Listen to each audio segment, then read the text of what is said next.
دور تک جاتی سنسان سڑک اور گہرا ہوتا اندھیرا حارث کی پریشانی میں اضافہ کر رہا تھا۔ ایک تو اوپر سے اجنبی شہر، کوئی جان پہچان کا بھی نہیں تھا۔ وہ پریشان نظروں سے اپنے چاروں اطراف دیکھ رہا تھا۔ بس سے اترنے کے بعد اسے سمجھ نہیں آ رہا تھا کہ وہ کس طرف جائے۔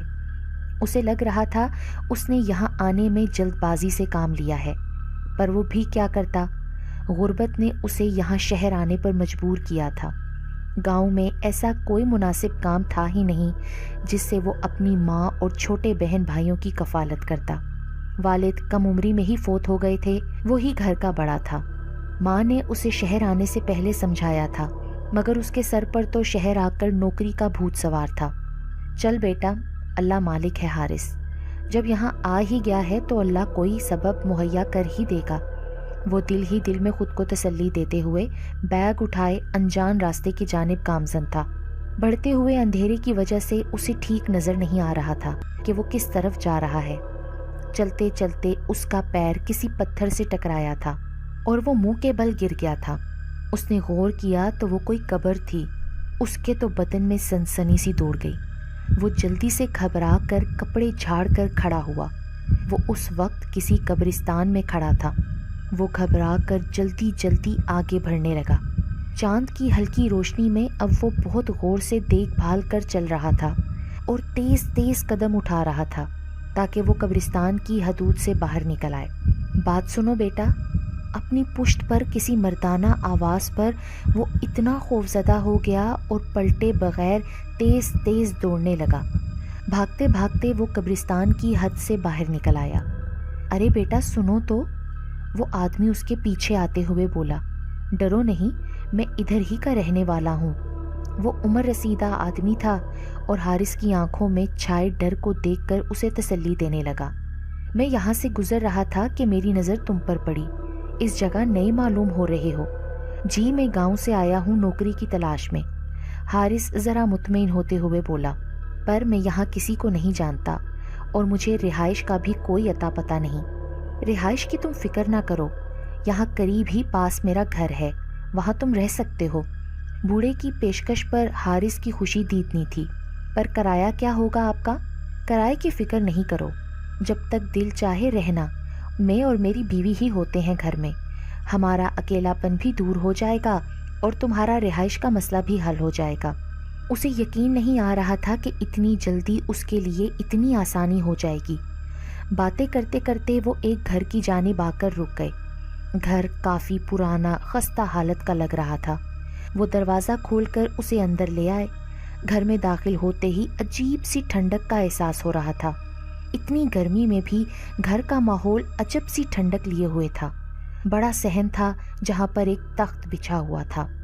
صحن کی جانب ایک چھوٹا سا باورچی خانہ تھا اور دوسری جانب چھوٹا سا ایک کمرہ تھا جہاں پلنگ پر ایک بوڑھی عورت بیٹھی نظر آ رہی تھی۔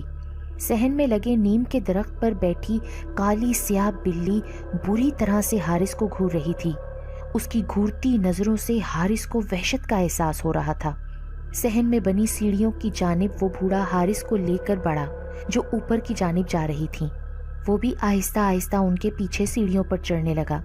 سیڑھی کے اختتام پر ایک چھوٹا سا کمرہ تھا۔ کمرے کے بالکل برابر چھوٹا سا باتھ روم تھا۔ یہ تمہارا کمرہ ہے، وہ بوڑھا اسے کمرے میں لے جاتے ہوئے بولا۔ اب تم آرام کرو، میں کچھ کھانے کو لاتا ہوں۔ نہیں، میں بس سونا چاہوں گا، بہت تھکن ہے۔ چلو جیسے تمہاری مرضی، صبح ملاقات ہوگی۔ حارث کمرے کا نئے سرے سے جائزہ لینے لگا۔ کمرے میں قالین بچھا تھا، کونے میں سنگل بیڈ رکھا ہوا تھا اور بیڈ کے بالکل سامنے 2 کرسیاں رکھی ہوئی تھیں۔ حارث ایک طرف بیگ رکھ کر کپڑے نکال کر نہانے چلا گیا۔ نہا کر آیا تو خود کو کافی فریش محسوس کر رہا تھا۔ وہ سونے کے لیے لیٹنے سے پہلے کمرے کا دروازہ بند کرنے کے بعد کھڑکی کے دونوں پٹ بند کرنے لگا۔ وہ کھڑکی سیڑھی کی جانب کھلتی تھی۔ اسی کمرے میں دوسری کھڑکی بھی تھی جو روڈ کی جانب کھلتی تھی۔ حارث اس کھڑکی میں سے دیکھنے لگا تو وہاں سے نظر آتے قبرستان میں اس کی نظر پڑی۔ اس نے گھبرا کر کھڑکی بند کر دی اور بیڈ پر آ کر لیٹ گیا۔ تھکاوٹ تھی اسی لیے لیٹتے ہی سو گیا۔ صبح آنکھ اس کی دروازے پر ہونے والی دستک سے کھلی۔ وہ جلدی سے بیڈ سے اترا تو وہ بوڑھا اسے کھڑکی سے کمرے میں جھانکتا نظر آیا۔ بیٹے کھولو،